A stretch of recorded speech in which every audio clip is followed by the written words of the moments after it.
nyo kalimutan mag-subscribe at mag-like and share. Notification bell na lang.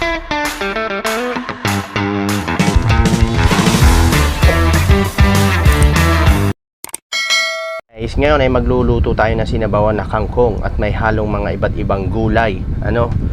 At ayan nga, kung nakikita ninyo may mga gulay dito. So, ang masasabi ko nga lang, yung iba gustong humaba ang buhay pero ayaw kumain ng gulay. Tama ho ba ako? Hindi totoo yan. And then, syempre, Bola lang yan. alam naman natin, lalo na yung mga iba, may mga sa mga bagong anak nila. So, dapat talaga na sinasanay natin ang mga chikiting natin or mga bata, yan, mga anak ninyo na sanayin kumain ng gulay. Ano nga ba to? So, tingnan natin, baka may napahalo. Pero meron na ito. Teka. May napahalo nga. Yan. Hindi to kasama. Ha? Mas lalong hindi ito kasama. Itlog na maalat to. So, ito guys. Yan. So, meron tayo. Ayan. Unahin na natin muna to. Yan. Sinigang. Dapat syempre, meron tayong sinigang. Yan. Okay. Kamatis na mapula-pula. Yan. And then, okra. Yan. Okra. Yan. Luya. Yan. And then, talong. Ayan. Tignan nyo yung talong, guys. Mas malaki pa yung talong. Yan. Tignan ninyo, oh. So, tama lang yung laki ng talong na yan. At, ito lang talaga yung gulay na ihahalo natin sa sinabawan na kangkong. Yan. Kaya dapat kumain talaga tayo ng gulay. Ito naman yung kangkong, guys. Yan. Kakakuha lang yan. Akala ninyo lanta. Yan. Napansin ninyo? Yan. So, dito kasi sa probinsya, guys, sa lugar namin, so, madalas yan ang kinakain namin. Gulay. Yan.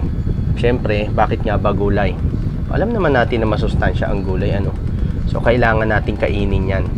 Hindi naman kasi palagi natin kinakain natin yung puro karne. Naman! Yan, madalas kapag kumakain tayo ng mga pagkain sa labas, hindi maiwasan yan. Yes, paminsan-minsan, sabi nga nila, kakain ka ng masarap. Pero, ang totoo niyan, kung ano pa yung mga kinakain natin masarap, yun pa yung hindi maganda sa kalusugan natin, di ba? So, mas maganda, kakain tayo, yung talagang organic, mga organic food, yung talaga nakakatulong sa mga katawan natin. Hindi yung kakain tayo dyan ng mga kung ano-ano, mga fast food, and then inihaw, yan.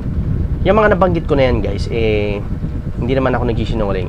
Kumakain din ako yan, guys, nakakakain din ako niyan. Pero kadalasan, kapag kumakain ako niyan, siguradong kinabukasan, kakain ako ng mga gulay na pinakita ko sa inyo. Lalo-lalo na tong kangkong. Number 1 to, guys, na nakakapagpalinis ng bituka, Yan, padadaliin pa nito ang panunaw ninyo, At para makadumi kayo. At lalo-lalo na yung kanina, yung gulay na mga pinakita ko sa inyo. Tulad nito. Yan. Yung mga pinakita ko sa inyo na yan, Maraming daladalang sustansya itong mga to. Itong mga kamatis, okra, talong, luya, yan. Meron pa, yan ang mga abot-abot na mga sustansyang dala niyan sa ating katawan. Marami siyang benepisyo. Kaya, maya-maya, ay lulutuin ko na yan.